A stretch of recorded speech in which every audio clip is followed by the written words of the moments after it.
in the southeastern United States. So as far north as North Carolina, as far south as Florida, and as far west as Texas.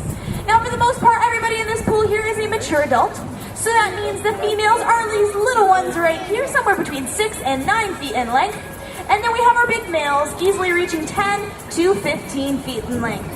Now, these alligators have amazing lifespans on them, living for about 60 years in the wild. But here in captivity, we're actually able to increase that to about the age of 80. Michelle's stealing all my alligators.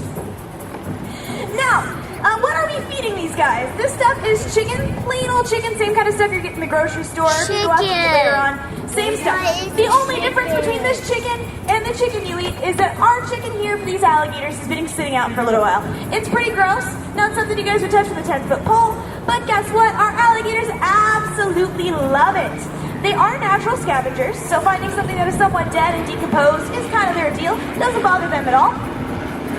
But are they going to be able to find something to scavenge on all the time? Absolutely not. So these guys have to have some mechanism to be able to hunt.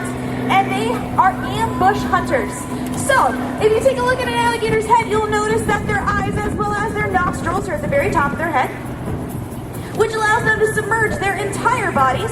Just the eyes, those nostrils sticking up out of there. So they can ambush their prey, sneak up on it. Their prey's gonna have no idea some big ones coming up here. And that is when an alligator's jaw pressure comes into play. These guys can easily gross over 2,000 pounds per square inch of jaw pressure, which is enough force to shatter a cinder block into dust, no problem. So what looks like big chubby cheeks on some of these guys, that is not jaw fat. That is actually all jaw muscles. So they have incredibly strong muscles. And sometimes when they slam their jaw shut over this chicken, you can even hear an audible popping sound. And again, that is all that force how big that one is she's baiting right there. I know. It's a big one. How do we feed all of these alligators here at Alligator Adventures? Look at that. It's a pretty impossible job, right? We have over 700 alligators here. Well, actually, Michelle and I's job is very easy. And that is because these alligators are what we call rotational feeders. So, these guys coming out jumping for food, they are the hungry alligators. They'll grab a few pieces of stuff, maybe 4 or 5 pieces, and then they're going to go off and digest it. So it takes these animals about 3 days to digest just one piece of this chicken. So it takes them a long time. But they're very good with being able to process the food, much better than us humans.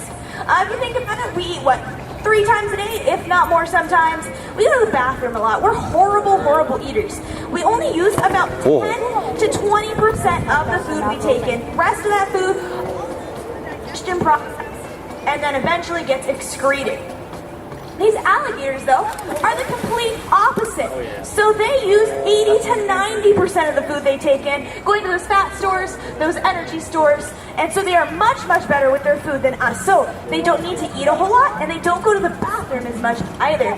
So your average wild alligator is really only going to eat about 50 to 60 pounds of meat per year. Wow. That's per year. That's not a lot of food at all. Our tigers eat that easily in a month, no problem. So these guys are super good at being able to use that energy. Now these animals that are jumping for Michelle and I, or more so for Michelle over there, are not using their legs to jump. They are using the strong muscle of their tail. That tail muscle is the second strongest muscle in an alligator's body, and it is incredibly athletic. So they use that tail, they bend it down, and they pop themselves out of the water with it, easily getting half of their body length out of the water. So take a 10-foot alligator, that guy can approximately get himself about 5 feet out of the water. That was a very good job. Now, this jumping behavior also is not a natural behavior. You're not going to find wild alligators doing this. It's a learned behavior. So these guys are actually a lot smarter than we give them credit for. So they are actually able to learn simple tricks, again, like this jumping behavior that us zookeepers, we reinforce through these daily feedings. Now, do you guys know or not, there are actually only 2 species of alligator in existence. These North American guys, and then their cousin, the Chinese alligator. Now, the Chinese alligator is a pretty cool guy. They don't get as big as these North American gators do. They only get to about 4 to 6 feet in length. And their skeletal anatomy is quite a bit different as well, especially in that head shape. But what makes the Chinese alligator such an incredibly special animal, that is the fact that they are critically endangered. Less than 300 Chinese alligators are left right now, not many at all. So we are incredibly lucky here at Alligator Adventure to have a handful of those guys here at the park. They're up front right next to our small African cat, so please go and check them out before you leave today. They're super cool animals, and you may never get the chance to see another one, because again, they're so critically endangered.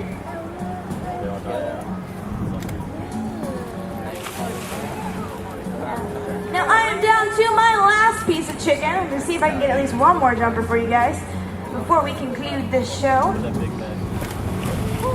Come on, big guy.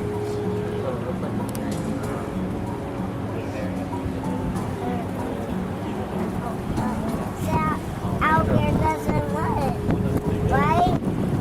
Right, Mommy? All right, give that one to that little girl. All right, this is going to conclude our alligator feeding once Michelle's all out of alligator food.